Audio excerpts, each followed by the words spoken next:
ये सुनने में रोमांचक लग सकता है, लेकिन स्काई डाइविंग सिर्फ जहाज से कूदने और पैराशूट खोलने से कहीं ज्यादा है। स्काई डाइवर्स अपनी गिरावट को नियंत्रित कर सकते हैं। वे बैठ सकते हैं, ट्रैक कर सकते हैं, पलटी मार सकते हैं, उल्टा उड़ सकते हैं और यहां तक कि एक दूसरे के पास जाकर डॉक भी कर सकते हैं। जब आप सिर्फ कुछ फीट गिरते हैं तो ज्यादा कुछ नहीं कर सकते, लेकिन हजारों फीट की ऊंचाई से गिरना अलग क्यों होता है? गुरुत्वाकर्षण और ड्रैग का खेल स्कूल में आपने सीखा होगा कि वस्तुएं गुरुत्वाकर्षण के कारण धरती की ओर गिरती हैं, लेकिन जब कोई हजारों फीट नीचे गिरता है तो एक और शक्ति महत्वपूर्ण हो जाती है, ड्रैग, वायु घर्षण।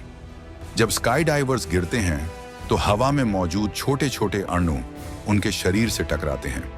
हर टकराव एक छोटा बल बनाता है, जो जब मिलकर एक साथ आता है तो ड्रैग बनता है, जो गुरुत्वाकर्षण के विपरीत कार्य करता है। यही कारण है कि जब कोई कार तेज चल रही होती है और आप हाथ बाहर निकालते हैं तो हवा का दबाव महसूस होता है।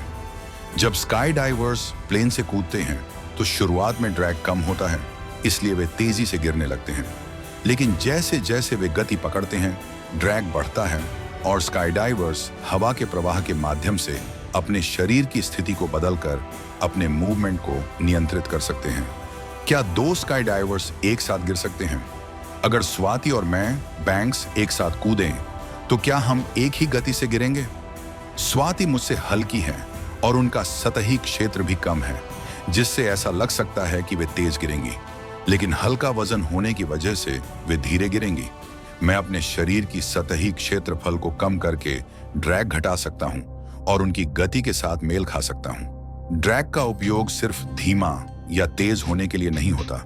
हम अपने हाथों और पैरों की स्थिति बदलकर हवा को अलग अलग दिशाओं में मोड़ सकते हैं, जिससे हम हवा में अलग अलग दिशाओं में ट्रैक कर सकते हैं। यह सब तभी संभव है जब हवा हमें पर्याप्त बल से धकेल सके, जो सिर्फ तेज गति से गिरने पर होता है।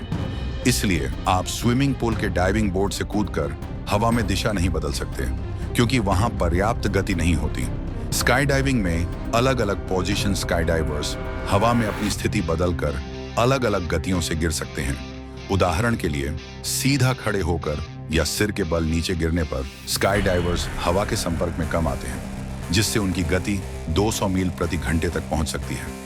लेकिन कोई भी इस गति से धरती पर नहीं टकराना चाहता, इसलिए उन्हें गुरुत्वाकर्षण को तो नहीं बदल सकते, लेकिन ड्रैग को बढ़ाकर अपनी गति कम कर सकते हैं।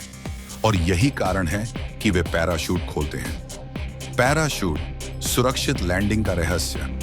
पैराशूट का बड़ा सतही क्षेत्र अधिक ड्रैग बनाता है, जिससे स्काई डाइवर की गति धीरे धीरे सुरक्षित रूप से लैंडिंग के लिए कम हो जाती है। निष्कर्ष, स्काई डाइविंग देखने में किसी जादू की तरह लग सकती है, लेकिन असल में यह भौतिकी के नियमों के साथ एक रोमांचक खेल है। हवा के साथ उड़ने का विज्ञान।